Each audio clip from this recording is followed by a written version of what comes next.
Hello বন্ধুরা, welcome back to my Shimmi's blog channel. আজকে একটা ছোট্ট মিনি ব্লগ নিয়ে তোমাদের সবার সাথে চলে এসেছি। তো আজকে রথের দিন, অফিস থেকে ফেরার সময় রথের আগের দিনই আমি দেখেছিলাম রাস্তায় এরকম রথ বিক্রি হচ্ছে, আর সেই রথ বিক্রি করা দেখে ছোটবেলার রথ টানার কথা মনে পড়ে গেল।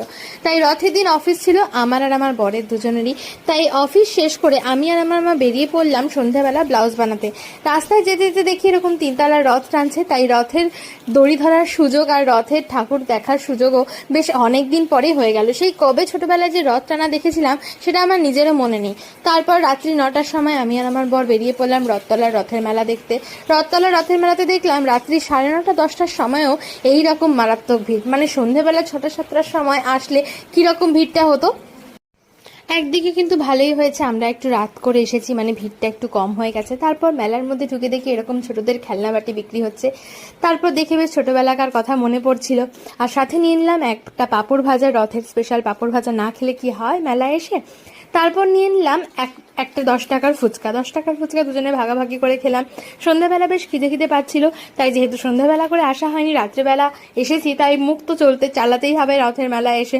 তারপর নিয়ে নিলাম ঘুগনি। এরকম উল্টো পাল্টা কন্টিনিউ আমরা দুজনে খেতেই চলেছিলাম। তারপরে এরকম জিলিপি, রথের দিনে স্পেশাল গজা, এসব জিনিস পাওয়া যাচ্ছিল, ভাজা ভুজি। কিন্তু আমি এগুলো খুব একটা ভালোবাসি না বলে নিয়ে আর পয়সা নষ্ট করলাম না। তারপর ও বললো একটু মাখা সন্দেশ খাবে, ও নিয়ে নিল মাখা সন্দেশ। আমি যেহেতু খুব একটা মিষ্টি ভালোবাসি না, তাই আমি মাখা সন্দেশ নিয়ে নিই। তারপরে ও বললো কুলফি খাবে, কুলফিও আমি ভালোবাসি না, তাই জন্য ও একটা নিয়ে নিল 15 টাকা দামের কুলফি। সেই কুলফি খেতে খেতে আমরা আবার মেলা গ্রাউন্ডে ঢুকে পড়লাম। মেলা গ্রাউন্ডে ঢুকেই আমাদের খেতে ইচ্ছা করলো আচার, কিন্তু মেলার আচার কেমন কি হবে, তাই মেলার আচার নিয়ে আমরা রিস্ক নিলাম না। মেলার মধ্যে ঢুকে দেখলাম তখন বাজে প্রায় 10টা ওভার হয়ে গেছে, কিন্তু তাও এরকম ভিড়।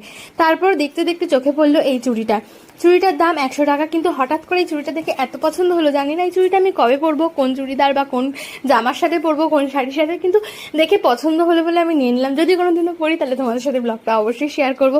তারপর মেলার মধ্যে, মানে অনেকদিন পরে আমি বেসিক্যালি মেলায় ঘুরতে গেলাম। তো মেলার যে বিভিন্ন ধরনের রাইড, সেগুলো দেখেও বেশ ভালো লাগছিল। কারণ সত্যি কথা বলতে মেলায় ঘোরার সত্যি সময় হয় না, আর অনেকদিন ধরে সুযোগও হয়নি মেলায় ঘোরার, তাই বেশ ভালো লাগছিল। তারপর বিভিন্ন ধরনের কানের দুল, গলার হার, সেট ওগুলো দিচ্ছিলাম, কিন্তু দেখছিলাম, যদিও আমি কিছু নিইনি। তারপর আমার চোখে পড়লো বাসন কোসনের দিকে।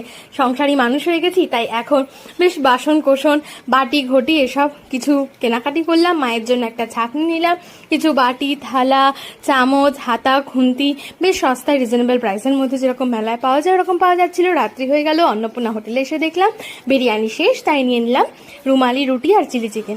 বাড়ি ফিরে সেদিনের রাতে ডিনারটা করে ফেললাম। তো আজকের ব্লগটা এখানেই শেষ।